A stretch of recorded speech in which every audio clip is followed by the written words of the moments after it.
The Suikoden series is known for its endings, and by that I mean multiple endings per game, depending on how you complete it. So I'm going to show you all of the possible endings that occur when you get all the 108 Stars of Destiny. And they are seemingly different from what all the normal or even poor bad endings are.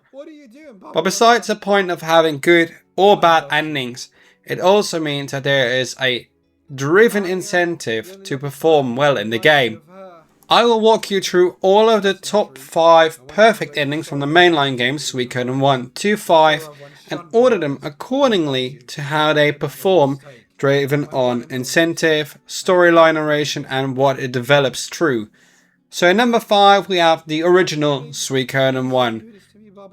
It ends all bad for our villain Windy, because Barbarossa shows his true intent. He was never under the spell of Windy, and thus he decides they've been defeated and we're going to end it right there. The 4 generals that are left hope to persuade Barbarossa to not jump, but then again they do. And how it ends, we do not know. What we do know is that this castle is about to blow up and we got to get the hell out of there. That's the end of the Empire, which will set up the new future of the Scarlet Moon Empire, no longer being the Empire. The palace isn't going to last, and it will be rebuilt into something modern, something new, but not in that sense. They all won, everybody's happy, and Lepant says the Empire has finally met its end. Nobody could have foreseen what it actually did at that point in time for a possible Suikoden II, but later on we learned much more, of course. Ow, Tengar and Hicks at it again as usual, which we would also see in Suikoden II. Many of them return with a reason to further a storyline progression in this universe, but good to know is that Tia McDowell, our protagonist, decided, am I the one to lead this new country that's gonna come forward from it? Well, actually, he doesn't. He leaves, and it becomes the new Tauran Republic under the leader of President Lepant. The story of Suikoden I ends as Lucan is unable to heal Matthew Silverberg's wounds. Matthew has fought hard, being our strategist in this battle, in this campaign and in this war. He's been responsible for the loss of countless of lives, but he made the right decision in the end. And that is when it all ends, because Sir Matthew goes silently to sleep forever. Rest in peace, my friend, as Lucan tells it, and because of this quite softening but reasonably flat spot is why it has ended up for us in the number 5 slot. Number 4, it's Suikoden III, and only wind calls your name, Luke. He is bound by his destiny, he says. For him his destiny that either all of the true runes are destroyed, or he in himself is destroyed. The burden and the strain of seeing all these traumatic events in the last 2 wars was enough for him to secede from Legnat and to hope, and purely hope, that in the end he could destroy the true runes and in that end his own suffering, his eternal suffering for that matter, next to his counterpart Sasarai.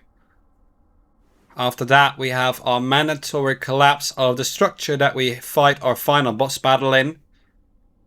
And thus we hope that Luke comes with us. Hopefully, possibly. But Bright says, no way, we gotta go. It's time. And when the dragon calls, you go. And for Luke, it seems like, well, this is it. He doesn't move. Yugo walks away. And then tries to look back. But then runs away. And Luke doesn't go anywhere, he just lets everything fall down. Like nothing ever happened. And thus, after a mediocre scenes of minor characters telling them to escape, We are out here back in Buddhahood Castle. And we slept like nothing's ever happened. No traumatizing nightmares or anything. And Beecham tells him if he's finished packing. But what has he packed for? Sometimes we're just waiting for things to evolve. Yes, I didn't have much to pack anyway. It's only been a few months. Okay, that explains a time gap. They're going to rebuild the Korean village. Okay. I see a point.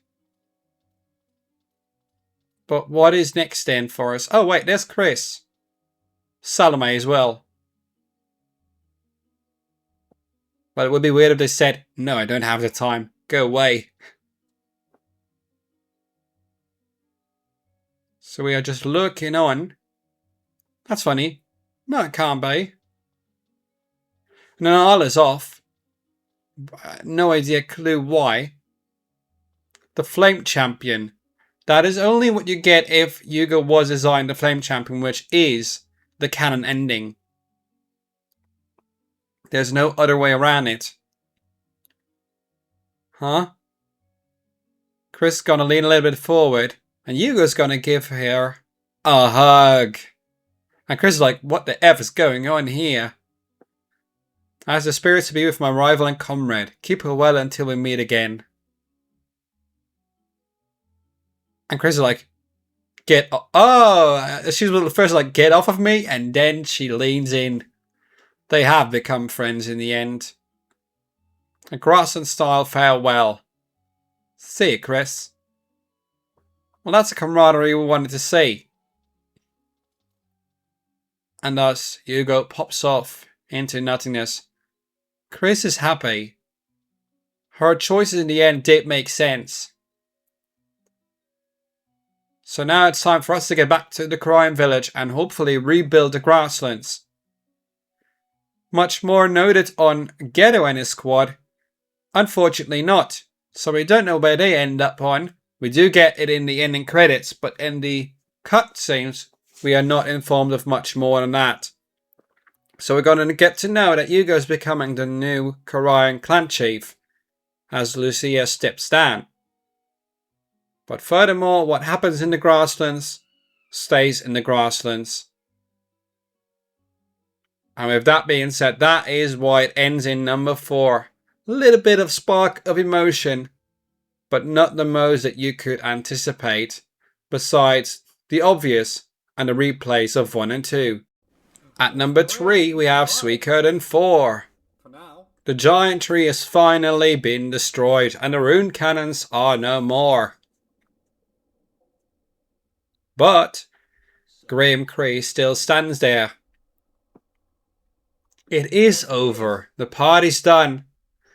And the one who once bore the rune of punishment is still standing there. But he knows he's not alone. Because somebody was left there. Eleanor Silverberg. She's got a question for Cray. Because they go way and way back.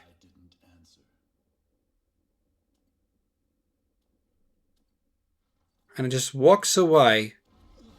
And he knows that this is where it's gonna end. Fort El Eel, the mandatory combustible building, is about to blow down.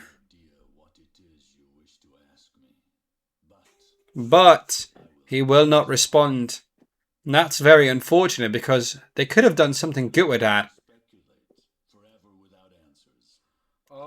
What happened between Cray and Eleanor?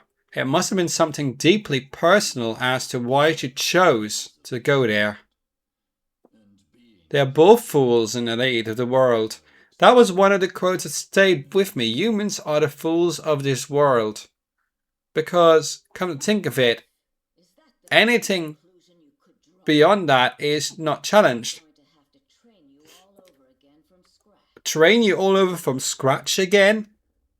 So that means that Graham Cray was one of Eleanor's students as a strategist. That explains why he had so much sense into his actions and his strategy towards the Kuluk takeover of the island nations. But then again, we see that all is going down to hell. The sound is getting louder. It is. But there are still many, many, many rune cannons stored there. What are they gonna do? And Lino has no other solution to bring to the table, and that's very unfortunate. Other than that, there you see, the rune cannons are bringing this blasting force, almost like an atom bomb. What's gonna happen next? Well, then there's only one solution with this impending shockwave coming in, is that we've gotta ask everyone to help out. And there's nothing. We're gonna be evaporated to ashes again. So what is next? You know, there's only one solution, and that is the counterpart, the rune of punishment, being yanked in again. No other option.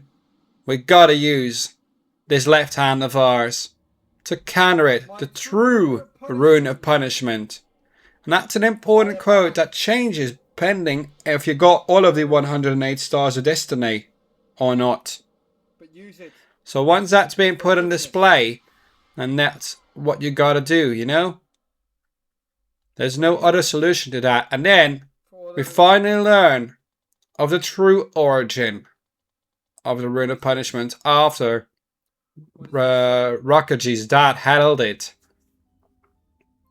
She was the one who took it.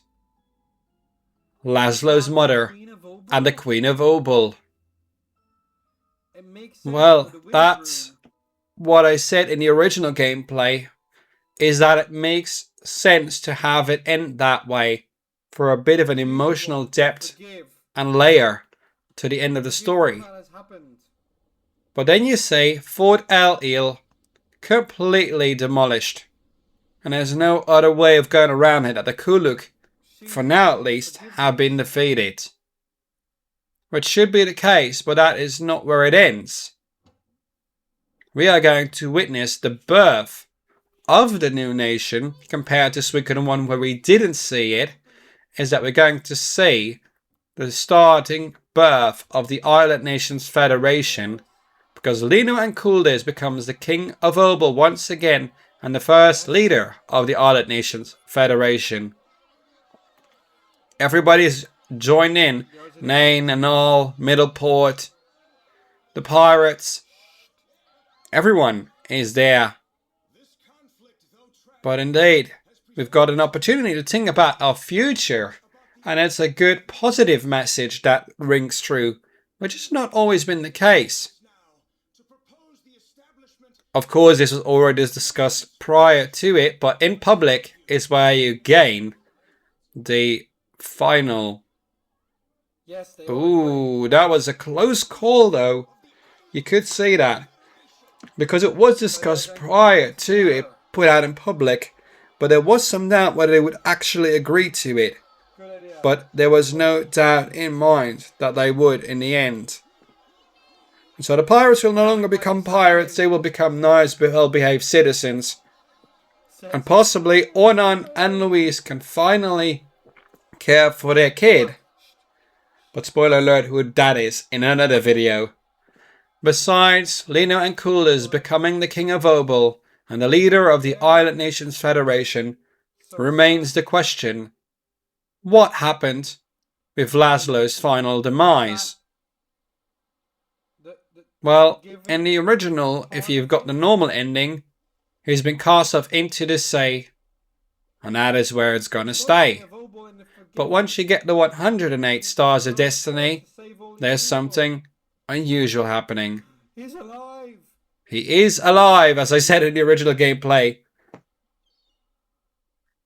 But then again, you know, where is he gonna go? Exiled once again, or in this case, left off. But he sees the Kingdom's ship, or the Island Nations Federation ship now that's no longer part of the army. And the only thing he can do is wave, wave, and wave, hopefully to see that the ship will finally see him, and that Dad King Lino and Kuldis will pick him back up, and so he's coming back home. That's where it ends. A full, complete breakdown of the story is why it's ended up in position number 3. Number 2, Suikoden V. Leon finally collapses after the final boss battle, having been hit by Dolph with a poisonous, at least dart it looked like it, as he usually does. And then it seems like this is a goodbye. And that threw me off because I didn't expect her to go like that. And in the end, they are going home. But it seems like Leon has met a demise. She's captured everyone's hearts by being so protective, maybe too overprotective, unlike Miyake's. But then she succumbs. And that seems to be it. But then you've got the 108 Stars of Destiny ending, where you first meet with Arstad and Ferret, and then all of these people are coming together and swearing their fealty to you. Which I honestly do not understand, because why are the Godwins there? Why are all these old enemies there? Especially Zahak and Alenia, who stabbed us in the back. I do not understand why they were part of this forever happy ending. Silas I can understand, because she had her motives. But other than that, I do not understand why. That is what throws me off, especially these people, you know. But what does happen, and that's a good part of all of this actually, is that Leon is being brought back to life because of an explanation that's going to be given by Leknart in just a sec. I'm happy that Leon got back, but it didn't explain it right away. I would have loved to see an explanation beforehand as to why she returned, but most of all, why the hell were Godwins as well as Lenia and Zahak in there? Yeah, Leon was just fine. She healed. And then comes in the all-knowing Seer Leknart. The Sunrune can be a fearful light of destruction, but also a source of mercy that fosters life. Yeah, because the sun also brings valuable things like photosynthesis to plants. So the behavior of the Dawn Rune and the Twilight Rune determine how the power of the Sunrune manifests itself. So basically they sit in bad hands, like how it happened with Sialades. That is why it didn't function. It's why destruction was there. Because we, Leon and Freyadur, gave meaning and proper meaning to the Sun Rune by balancing it out. So after that you have two choices. You can either stay in Falena and help Limslia rebuilding the country with a parliament instead of a senate, devised and constructed of all the people, including the beavers. But you can also decide, because George has to leave, he committed assassinations and nobody's going to be happy with that. So you can also choose to go with George and leave. And in that case, they're going to travel the lands, and we all know in the end that George ends up in what's going to be the Scarlet Wind Empire, where he's going to be one of the 5 great generals and the first one to leave that post again. Unhappy with that sense of justness that didn't occur in Suikoden I. So, he has decided to leave Falena. It wasn't all of a sudden, but that's what we know now. And then again, the Sun Rune, the Twilight Rune and the Dawn Rune all in place. And Haswar says all is as it should be. I'm sure nothing like that will ever happen again. Let's hope so. And Zaras can look happily at this ending. But also, just as easily as she appeared, as easily does she disappear. And then we go into ships onto new adventures, to new scenes, and to what's going to bring with us the adventures of Suikoden I. And tying in with Suikoden IV, we also say goodbye to Grandnat Skoldagen and her niece Bernadette, who's helped us out in this bloody war. Now we'll take our leave, say our goodbyes, and we ramp up for the events of Suikoden I. And that means, with all of this emotional intention, but also some minor dubious choices for the forever happy scene, as I call it, that is why it ranks into number 2. And finally, ranked in at number 1, the best ending of all time in Suikoden II, the full perfect 108 Stars of Destiny ending. We decide to not become the leader of the new United Dunan Republic, but we decide to go back to where it all began, at that rock, and meet Joey. We decide not to fight and only to defend.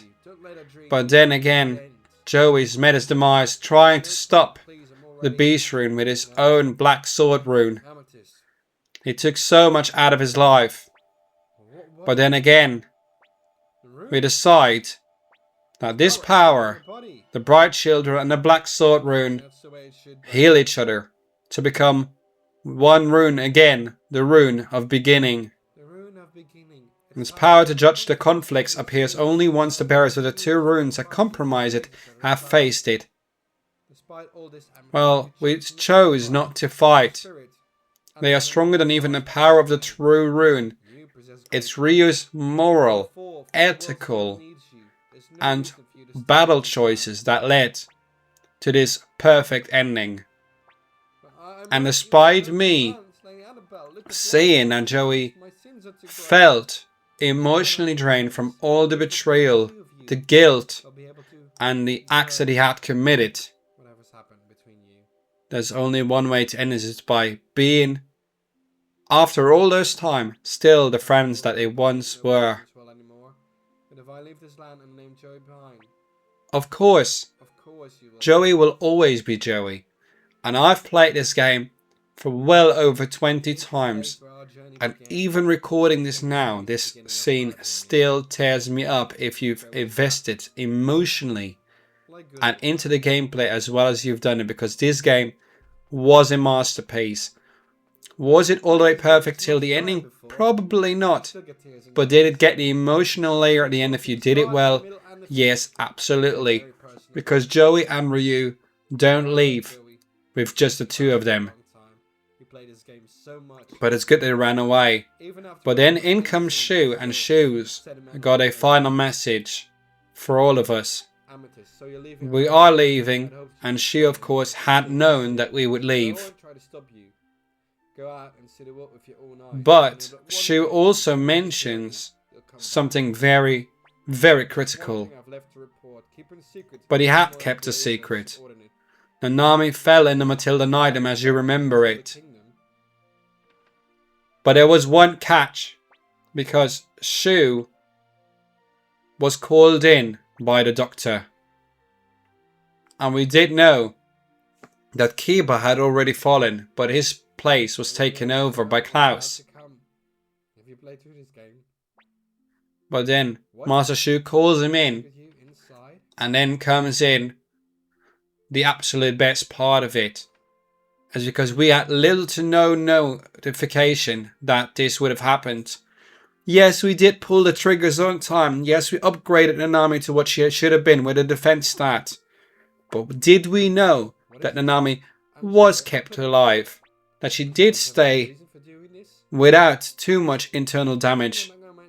Nanami said, no, I'm the big sister, but I'm going to step away to let Amethyst, in this case Ryu, do what he has to do. That Ryu shouldn't have done things like that. He shouldn't have saved his big sister. So in order to prevent that from happening again in the final phase of this war, Nanami said, I'm out. I'm going back to Kiara. I'm going to stay there undercover. Nobody knows that I'm going to be there. But that is what we're going to have to do. But Ryu and Joey can't leave on their own. They have to take Nanami with them. The Holy Trinity back together as it should have been. Always should have been. But then they set out. And there's one thing for Joey left to do. Is to say goodbye to the Atreides house. The house that he was betrayed from. And Konami, as always, quite happy to see them, and Joey and Ryu trail behind.